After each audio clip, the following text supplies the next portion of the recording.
So what I'll do very quickly is I'll introduce them and then we'll get into things. Okay, so I'll just start over there and I'll just come down the table this way. We have the Chief Superintendent Victor Olisa, who's the Borough Commander for Haringey.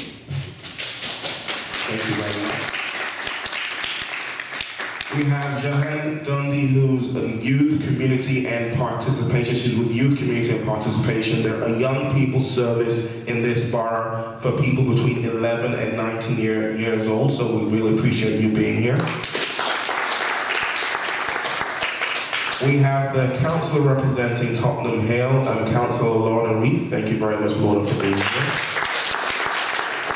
And we have the Community Liaison Officer with People's World Organization, Mr. Abdi Ahmed. Please put your hands together for Abdi. All right, so, who would like to ask the first question? Thank you very much. Hi, what's your opinion on the very big difference between the area of Tottenham and those sorts of areas and the areas of Muswell Hill and Highgate in the same borough? Because, you know, they have very big differences in money and all sorts of things like that, and privileges. So could you introduce yourself and I'm Stanley Barroquin from Fortismere. Okay, I mean, it's quite an interesting question to start off with, and you're right, there is a huge difference between this side of the borough and parts of the other side of the borough. What's important as a council is that we're here to represent everybody, no matter where they live, but we've also got to understand that there are those big differences. I mean, to give you an example, men who live in this area of the borough die 7 or 8 years before men who live in Highgate or Muswell Hill. So really huge differences in something like life expectancy, and there are big differences in the sort of household income that people have. What that means for us as a council is that we have to try and redress that. So we can't kind of change absolutely everything, but what we can do is to make sure that wherever you live in the borough, your parks are really good parks, your schools are really good schools, you have access to a library, you have access to leisure centres, that the street lights work, that the streets are clean, and that it shouldn't make a difference. If you walk down a road and you go into a council facility, it shouldn't make any difference whether it's here in Tottenham or in Wood Green or in Muswell Hill or in Highgate. And that's our aim. I think also we understand that young people who come from a background in Tottenham may well have, for example, no space at home to do homework. For me, that's one of the biggest differences. Most young people at Fortismere, I suspect, will have your own bedroom. And so you've got somewhere quiet to get on with your homework. And certainly, I live in Tottenham Hale, I live on the Ferry Lane estate. Most of the families that surround me, there's no way each child has their own bedroom. And therefore, just that simple thing like having somewhere peaceful to get on with your homework doesn't exist. So what's important is that schools in Tottenham help their pupils by providing facilities after school to help with that.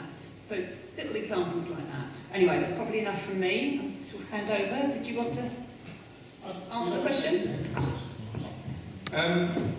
From a policing perspective, I guess the contrast would appear massive, because by the very nature of both ends of the borough, the people spend more time in public places on the east side of the borough rather than Tottenham than they probably do on the west. And you probably get more police officers driving fast, walking up and down the streets around Tottenham than you probably would do around Muswell Hill. And the reason for that is because there are more calls for our demands in day-to-day things. There are more people travelling through public transport. And the reality is we do policing in public places. So we want to be where people are wanting us more, where people are, misbehaving or probably need protection a bit more. But having said that, regardless of where we actually appear more, the quality of the service we provide should be exactly the same, whether it's in Tottenham, whether it's in Muswell Hill, whether it's in Haringey. And it's really important to realise that, because one of the consequences of that, as I found out, in the sense of, you may well get the people in Muswell Hill probably make more demands on us because they feel more comfortable to do so. Whereas the people in Tottenham probably think, I won't call the police because they won't turn up, they won't listen to us, you know. We're probably, you know, from a different social class and they probably don't respect us. That's a myth that needs breaking, and that's a stereotypical thinking that needs breaking. You know, we are available to everyone in Haringey. You know, 260,000 residents that live on here, and it's my responsibility to get that message across. Although there may be difference in terms of the physical appearance, difference in terms of the demographics and the wealth of people that live in both sides of the borough, my job is to make sure that I get a message to you that regardless of where you live, where you go to school, where you travel to, you've got the same demands and you can make the same demands on us as anybody else. Just want to say one more thing. I mean, it's an interesting question, and it's framed in a sense of, is Haringey different from anywhere else? In that sense of that divide, it isn't. You know, I worked in Southwark before I came here, and you've got places like Dulwich, which is very similar to your Muswell Hill and the rest of it, and you've got places like Peckham, which is very similar to your Tottenham. The last place I worked in was in Bexley. Similarly, you've got very similar divides. You've got places in Bexley called Thamesmead, which is very similar to your Tottenham, and you've got places in Bexley like Bexley Heath, which is very similar to your Muswell Hill. So there is that regularity around London, but the point I want to make to you here is, you know, don't let that be a difference in terms of what you ask us to do, what you demand for us to do, because we're a public service. Thank you very much.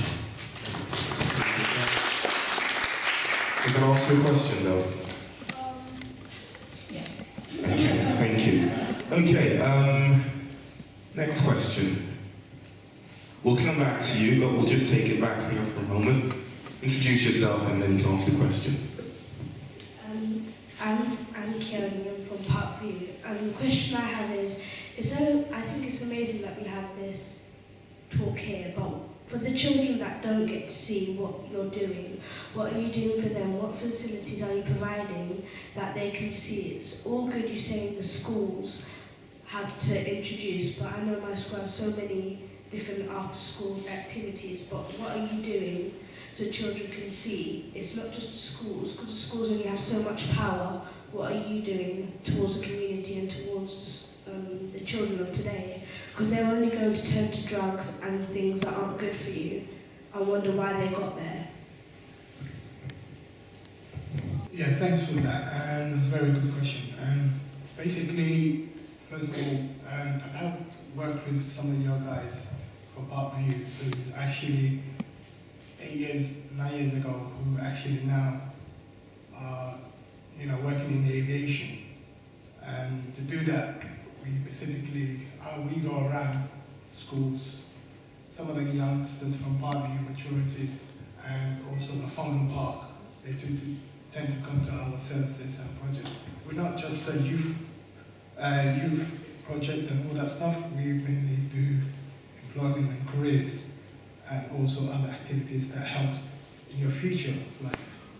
So, for example, you know, I don't know what you want to do with your life or what you want to be at in your future. For example, what you say is like, we guide you to do certain things and able to show you in different aspects of careers and work program and work with you in a task of a certain way. That's what we do. And other than that, hello. Sorry. Loving talking into a microphone. I'm probably down here. Hope the best. Really liked your question. Thank you. I work for Haringey Council, and my job at the moment is to manage the South Network, which involves Tottenham, Seven Sisters, Tottenham Hale, that kind of area. We have two parts to our service. The first part is to work on a one-to-one basis with young people who are experiencing a number of difficulties or issues. Early things that might come about, a school teacher might notice something about a young person, they might maybe getting bullied, or some maybe small little things. and we will allocate them a practitioner. So a worker who will go and sit with you and who can be your mentor, sort out your little bits of issues in your life, and be there with you on a one-to-one basis for a couple of hours a week for as long as you really need them. So that's kind of the mentoring service that we provide. The other service that we provide is positive, what we call positive activities. And I don't know if any of you know Bruce Grove Youth Centre, but that's one of our centres that we have open for young people, which we're at the moment trying to open more because we know that it's been experiencing difficulties in the past. But to get as many youth projects in there as possible and as much open access facilities for young people, because I agree with you, giving young people something to do, giving them a safe space to go and activities to be involved in can do amazing things for someone's confidence, for someone's ability to be active in their community and to be, you know, develop their social and emotional self into adulthood. So they're the kind of things that we do.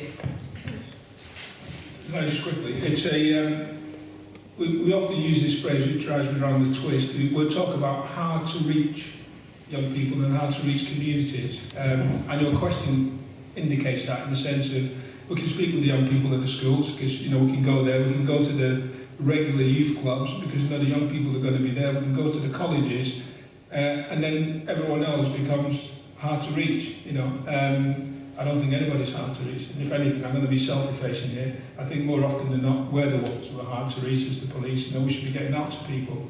But in terms of your question, what are we doing? One of the things we're going to start next month, working through, not just the schools, not just the youth clubs, but working with some of the youth workers on the borough, like Abdi, who are working with young people who are not in the formal school system, young people who are working, not going to the regular youth club.